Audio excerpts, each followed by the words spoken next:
फसतोस तू.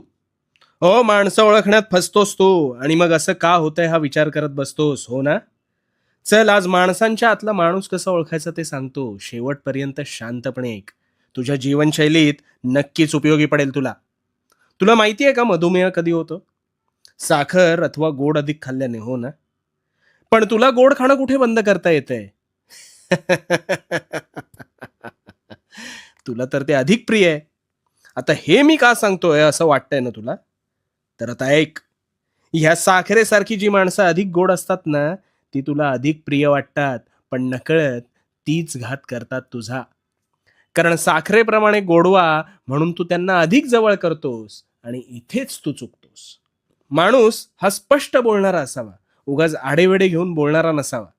अतिभव्य जहाजाला सुद्धा एक छिद्र बुडवू शकतं आणि तुला फुकटचे नकारात्मक सल्ले देणारी माणसं तुला अशी छिद्र करतात. पण तू काय? तू ते आत्मग्रहण करतोस आणि स्वतःचा आत्मविश्वास कमी करून स्वतःलाच कमी लेखतोस. अरे जहाज निर्जीव असल्याने छिद्राकडे दुर्लक्ष करण्याची त्याकडे क्षमताच नव्हती.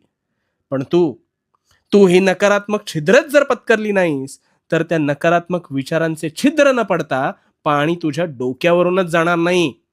म्हणून म्हणून सांगतो, जी माणसं अति गोड असतात, जी माणसं तोंडावर एक, मागे एक वागतात, जी माणसं नजरेला नजर टाळतात, जी माणसं खोटं बोलून सत्य नाकारतात, जी माणसं विश्वासघात करतात, जी माणसं वाक्य फिरवतात, अशा केसाने गळा कापणाऱ्या माणसातील जनावर असणाऱ्या लोकांपासून स्वतःला दूर ठेव.